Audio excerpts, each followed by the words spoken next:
Good afternoon everybody, and welcome back to the channel. And it's sort of week 2 of the drainage scheme, and we're starting to put laterals in. So let's cut to some footage of laterals going in.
So they're actually having a little bit of trouble at the end of this run, as they're struggling to get traction where the resistance on the side of the either on the gravel tank is catching on the ground. And just over to here provides you with an indication of what the conditions we're battling with whilst the trenching machine is in the field. So there's a trencher, here's the standing water, and this is part of one of those you can see there's a bit of greenery just before the trencher on the ground there, and this is one of these sort of periodic low spots that runs down the field to the red post, the pink post in front of that shed. And for those of you who are a little bit sharper-eyed, you could see these oat grains. It's not bad combining, but this field was destined for winter beans. With the wet weather, with the drainage scheme, not sure I'm going to be able to get them in. So sort of as I've hedged my bets, I've spun oats on to create a green cover.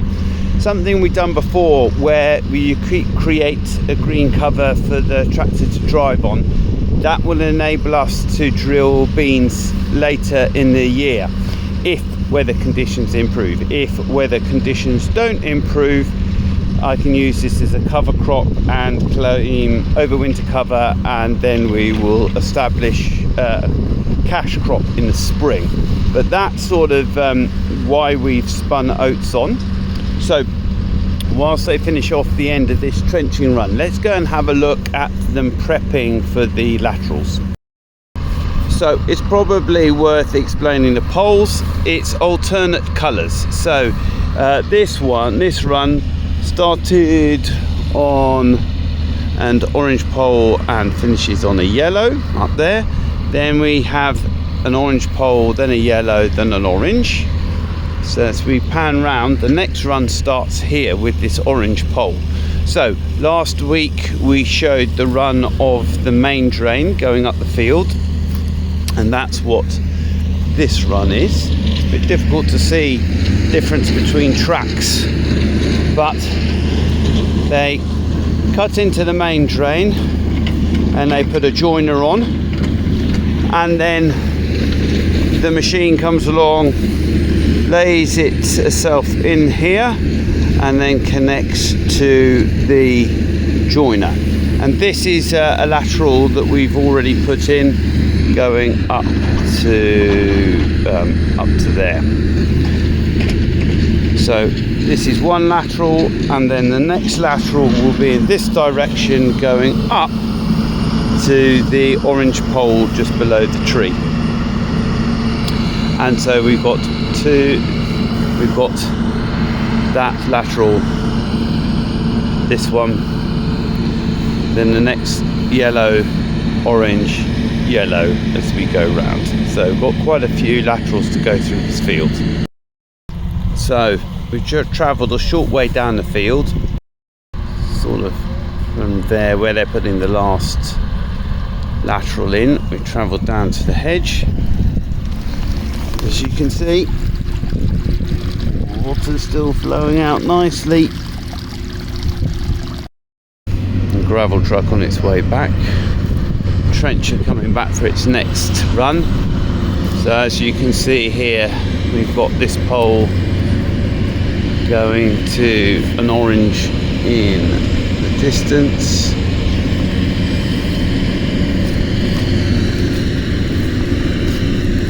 And then we have a series of poles running down this side and a series of poles running along the top. So it's Tuesday morning and we're out in some wheat stubble. So this is spring wheat stubble. The issue we're having now is we're just thinking about our heavy land definitely isn't drying out, as you've seen from that footage from the draining machine. And so last year in our lessons and improvements column, we had that we needed to be more responsive to weather conditions. So we've got two blocks where we had spring wheat last year, and we are out having a dig around. Can we put them into winter wheat and utilize our winter wheat seed that's already dressed and in the store? We haven't had a lot of success, or what we found in the past is that if we've got dressed seed, the germination really declines next year. So we're having a look now to say, can we visit these fields of spring wheat and put them into either a second or a third wheat following spring wheat if they're on light land, because I have grave concerns that there's not going to be much winter wheat in the ground at all. We're getting a lot of alternate days, so we're getting rain, sort of cloudy, overcast but dry, then another big rain event, and we're not getting any drying conditions. So this strikes us as a possible strategy for at least using the seed, getting some winter wheat area. It might not be ideal, but it's better than not having any wheat at all. So we're out here considering our options.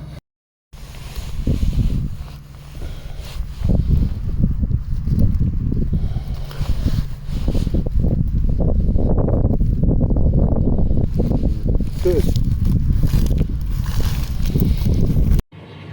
Morning everybody. So it's Friday morning and we're finally out doing a bit of drilling. There you go, Claydon in action. Unfortunately I have to drive because Jack was out partying last night He's got a bit of a livestock mentor. Congratulations to Oliver Harrison for winning Sheep Farmer. So well done to him. So as you can see, it's still pretty murky and misty, but we're actually running very well. I mean, we're running downhill now, obviously, so our slip percentage is low, but we're hootling along at 9k, and seed rates up quite high. We're going at 200 kilos to look to take account for the lateness of the season, but ground conditions are pretty good. And we actually got a camera fitted to the back of the drill, so it enables me to see behind the tank, and you can see the batter boards are doing their job. So overall, very pleased that we're out and about. This is about a 19 hectare field. This one is. It's one of our steepest, so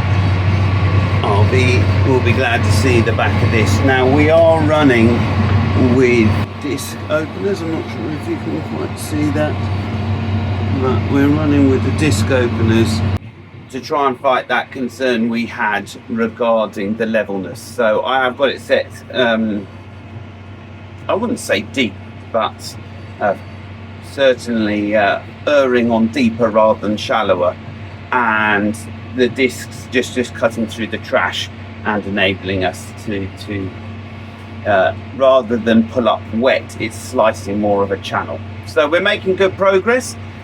Fingers crossed that cut keeps going. I have had a few scares brushing off the dust, but anyway, we're up and running.